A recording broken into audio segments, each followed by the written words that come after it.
when we were kids, we joined this thing called 4-H, and it's really just a bunch of farm activities that come together. And there's horses, and there's goats and cows, and we were the horse division of 4-H. But we got to do pretty much anything you could do on the back of a horse. So we jumped jumps, trail rode in Maryland.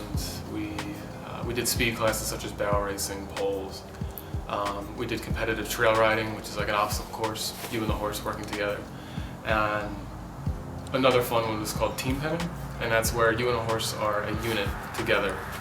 And there's 14 cattle, and you're giving a number, and you and the horse have to go herd that cattle outside of the herd and keep it away for a designated amount of time. So my horse was a really tough lady. Her name was Helga, and she would just go in and do all the work, and I just sat there and won. So in 4-H, when we were qualifying for states, we had to do horse judging, which is where you are a judge on a panel and you watch horses do things and then you give them a score. So I had never done it before, and I had one night to review how to even judge. And out of 300 kids, I was like in the top 10 judges that day.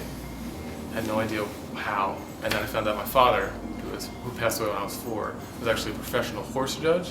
And I think I like got that gene somehow. So yeah, that was like kind of like the coolest moment of that competition. I think something that I always remember is getting on a new horse for the first time, because it takes 5 seconds to get on a horse, but it takes 1 second to get bucked off a horse. So every time you get on, it was a game between you and the animal. Like, are you gonna allow this, or am I gonna be on the ground, and you're gonna be running away from me? Growing up, these animals like rely on you to take care of them. So every morning before school, you have to get up and feed them and water them. I learned the lesson of hard work at a young age, and it definitely translated well in my adult years. So thanks, horses. Speaking of horses,